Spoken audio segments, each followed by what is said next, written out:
There was once on a time a fisherman who lived with his wife in a miserable hovel close by the sea, and every day he went out fishing.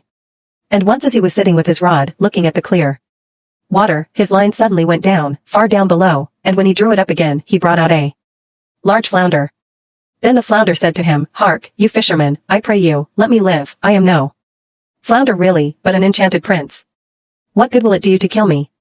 I should not be good to eat, put me in the water again, and let me go." "Come," said the fisherman, "there is no need for so many words about it, a fish that can talk I should certainly let go." Anyhow, with that he put him back again into the clear water, and the flounder went to the bottom, leaving a long streak of blood behind him. Then the fisherman got up and went home to his wife in the hovel. "Husband," said the woman, "have you caught nothing today?" "No," said the man, "I did catch a flounder, who said he was an enchanted prince, so I let him go again." "Did you not wish for anything first?" said the woman. "No," said the man, "what should I wish for?" "Ah," said the woman, "it is surely hard to have to live always in this dirty hovel. You might have wished for a small cottage for us. Go back and call him. Tell him we want to have a small cottage, he will certainly give us that." "Ah," said the man, "why should I go there again?" "Why," said the woman, "you did catch him, and you let him go again, he is sure to do it. Go at once." The man still did not quite like to go, but did not like to oppose his wife, and went to the sea. When he got there the sea was all green and yellow, and no longer so smooth, so he stood still, and said, "Flounder, flounder in the sea. Come, I pray thee, here to me. For my wife, good Ilsebil. Wills not as I'd have her will." Then the flounder came swimming to him and said, "Well, what does she want, then?" "Ah," said the man, "I did catch you, and my wife says I really ought to have wished for something. She does not like to live in a wretched hovel any longer. She would like to have a cottage." "Go, then," said the flounder, "she has it already." When the man went home, his wife was no longer in the hovel, but instead of it there stood a small cottage, and she was sitting on a bench before the door. Then she took him by the hand and said to him, "Just come inside, look, now isn't this a great deal better?" So they went in, and there was a small porch, and a pretty little parlor and bedroom, and a kitchen and pantry, with the best of furniture, and fitted up with the most beautiful things made of tin and brass, whatsoever was wanted. And behind the cottage there was a small yard, with hens and ducks, and a little garden with flowers and fruit. "Look," said the wife, "is not that nice?" "Yes," said the husband, "and so we must always think it, now we will live quite contented." "We will think about that," said the wife. With that they ate something and went to bed. Everything went well for a week or a fortnight, and then the woman said, "Hark you, husband, this cottage is far too small for us, and the garden and yard are little. The flounder might just as well have given us a larger house.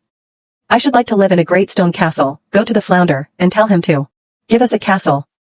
"Ah, wife," said the man, "the cottage is quite good enough. Why should we live in a castle?" "What?" said the woman, "just go there, the flounder can always do that." "No, wife," said the man, "the flounder has just given us the cottage. I do not like to go back so soon, it might make him angry." "Go," said the woman, "he can do it quite easily, and will be glad to do it, just you go to him." The man's heart grew heavy, and he would not go. He said to himself, "It is not right," and yet he went. And when he came to the sea, the water was quite purple and dark blue, and gray, and thick, and no longer so green and yellow, but it was still quiet. And he stood there and said, "Flounder, flounder in the sea. Come, I pray thee, here to me. For my wife, good Ilsebil. Wills not as I'd have her will." "Well, what does she want, then?" said the flounder. "Alas," said the man, half scared, "she wants to live in a great stone castle." "Go to it, then, she is standing before the door," said the flounder. Then the man went away, intending to go home, but when he got there, he found a great stone palace, and his wife was just standing on the steps going in, and she took him by the hand and said, "Come in." So he went in with her, and in the castle was a great hall paved with marble, and many servants, who flung wide the doors, and the walls were all bright with beautiful hangings, and in the rooms were chairs and tables of pure gold, and crystal chandeliers hung from the ceiling, and all the rooms and bedrooms had carpets, and food and wine of the very best were standing on all the tables, so that they nearly broke down beneath it. Behind the house, too, there was a great courtyard, with stables for horses and cows, and the very best of carriages. There was a magnificent large garden, too, with the most beautiful flowers and fruit trees, and a park quite half a mile long, in which were stags, deer, and hares, and everything that could be desired. "Come," said the woman, "isn't that beautiful?" Yes, indeed, said the man, now let it be, and we will live in this beautiful castle and be content. We will consider about that, said the woman, and sleep upon it. Thereupon they went to bed. Next morning the wife awoke first, and it was just daybreak, and from her bed she saw the beautiful country lying before her. Her husband was still stretching himself, so she poked him in the side with her elbow, and said, Get up, husband, and just peep out of the window. Look you, couldn't we be the king over all that land? Go to the flounder, we will be the king. Ah, wife, said the man. Why should we be king? I do not want to be king. Well, said the wife, if you won't be king, I will go to the flounder, for I will be king. Ah, wife, said the man, why do you want to be king? I do not like to say that to him. Why not, said the woman, go to him this instant, I must be king. So the man went, and was quite unhappy, because his wife wished to be king. It is not right, it is not right, thought he. He did not wish to go, but yet he went. And when he came to the sea, it was quite dark gray, and the water heaved up from below, and smelt putrid. Then he went and stood by it, and said, Flounder, flounder in the sea. Come, I pray thee, here to me. For my wife, good Ilsebil, wills not as I'd have her will. Well, what does she want, then, said the flounder. Alas, said the man, she wants to be king. Go to her, she is king already. So the man went, and when he came to the palace, the castle had become much larger, and had a great tower and magnificent ornaments, and the sentinel was standing before the door, and there were numbers of soldiers with kettledrums and trumpets. And when he went inside the house, everything was of real marble and gold, with velvet covers and great golden tassels. Then the doors of the hall were opened, and there was the court in all its splendor, and his wife was sitting on a high throne of gold and diamonds, with a great crown of gold on her head, and a scepter of pure gold and jewels in her hand, and on both sides of her stood her maids-in-waiting in a row, each of them always one head shorter than the last. Then he went and stood before her, and said, Ah, wife, and now you are king. Yes, said the woman, now I am king. So he stood and looked at her, and when he had looked at her thus for some time, he said, And now that you are king, let all else be, now we will wish for nothing more. Nay, husband, said the woman, quite anxiously, I find time pass very heavily, I can bear it no longer, go to the flounder, I am king, but I must be emperor, too. Alas, wife, why do you wish to be emperor? Husband, said she, go to the flounder. I will be emperor. Alas, wife, said the man. He cannot make you emperor, I may not say that to the fish. There is only one emperor in the land. An emperor the flounder cannot make you. I assure you he cannot. What, said the woman, I am the king, and you are nothing but my husband, will you go this moment? Go at once. If he can make a king, he can make an emperor. I will be emperor, go instantly. So he was forced to go. As the man went, however, he was troubled in mind, and thought to himself, It will not end well, it will not end well. Emperor is too shameless. The flounder will at last be tired out. With that he reached the sea, and the sea was quite black and thick, and began to boil up from below, so that it threw up bubbles, and such a sharp wind blew over it that it curdled, and the man was afraid. Then he went and stood by it, and said, Flounder, flounder in the sea. Come, I pray thee, here to me. For my wife, good Ilsebil, wills not as I'd have her will. Well, what does she want, then, said the flounder. Alas, flounder, said he, my wife wants to be emperor. Go to her, said the flounder, she is emperor already. So the man went, and when he got there the whole palace was made of polished marble, with alabaster figures and golden ornaments, and soldiers were marching before the door blowing trumpets, and beating cymbals and drums, and in the house, barons, and counts, and dukes were going about as servants. Then they opened the doors to him, which were of pure gold. And when he entered, there sat his wife on a throne, which was made of one piece of gold, and was quite 2 miles high. And she wore a great golden crown that was 3 yards high, and set with diamonds and carbuncles.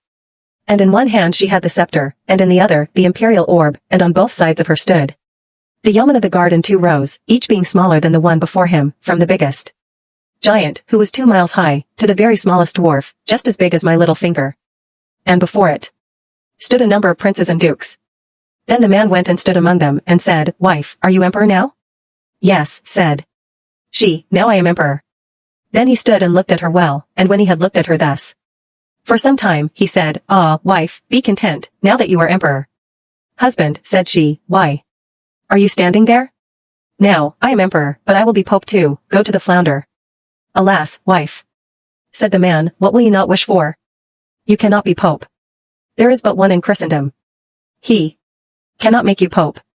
Husband, said she, I will be pope, go immediately, I must be pope this very day. No, wife, said the man, I do not like to say that to him, that would not do, it is too much. The flounder can't make you pope. Husband, said she, what nonsense. If he can make an emperor, he can make a pope. Go to him directly. I am emperor, and you are nothing but my husband, will you go at once? Then he was afraid and went, but he was quite faint, and shivered and shook, and his knees and legs trembled. And a high wind blew over the land, and the clouds flew, and towards evening all grew dark, and the leaves fell from the trees, and the water rose and roared as if it were boiling, and splashed upon the shore. And in the distance he saw ships, which were firing guns in their sore need, pitching and tossing on the waves. And yet in the midst of the sky there was still a small bit of blue, though on every side it was as red as in a heavy storm. So, full of despair, he went and stood in much fear and said, Flounder, flounder in the sea, come, I pray thee, here to me, for my wife, good Ilsebel, wills not as I'd have her will. Well, what does she want, then, said the flounder. Alas, said the man, she wants to be pope. Go to her then, said the flounder, she is pope already. So he went, and when he got there, he saw what seemed to be a large church surrounded by palaces. He pushed his way through the crowd.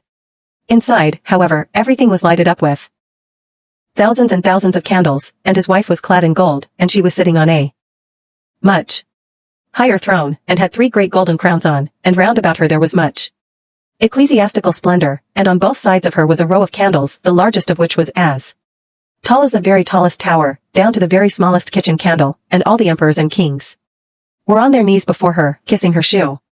Wife, said the man, and looked attentively at her. Are you now pope? Yes, said she, I am pope. So he stood and looked at her, and it was just as if he was looking at the bright sun. When he had stood looking at her thus for a short time, he said, Ah, wife, if you are pope, do let well alone. But she looked as stiff as a post, and did not move or show any signs of life. Then said he, Wife, now that you are pope, be satisfied, you cannot become anything greater now. I will consider about that, said the woman. Thereupon they both went to bed. But she was not satisfied, and greediness let her have no sleep, for she was continually thinking what there was left for her to be. The man slept well and soundly, for he had run about a great deal during the day, but the woman could not fall asleep at all, and flung herself from one side to the other the whole night through, thinking always what more was left for her to be, but unable to call to mind anything else. At length, the sun began to rise, and when the woman saw the red of dawn, she sat up in bed and looked at it. And when, through the window, she saw the sun thus rising, she said, Cannot I, too, order the sun and moon to rise? Husband, she said, poking him in the ribs with her elbows, wake up. Go to the flounder, for I wish to be even as God is.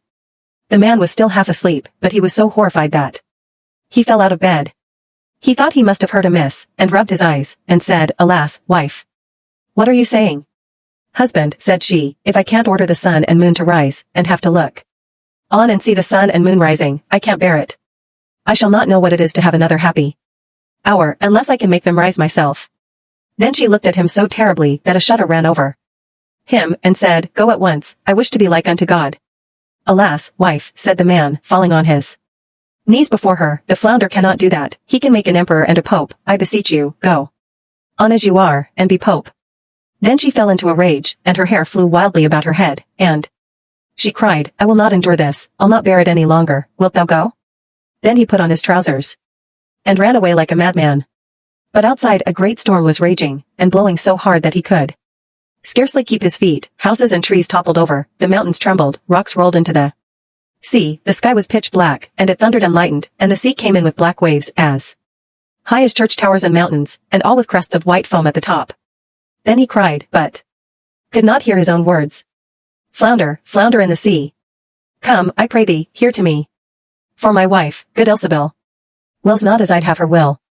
Well, what does she want, then, said the flounder. Alas, said he, she wants to be like unto God. Go to her, and you will find her back again in the dirty hovel. And there they are living still. At this very time.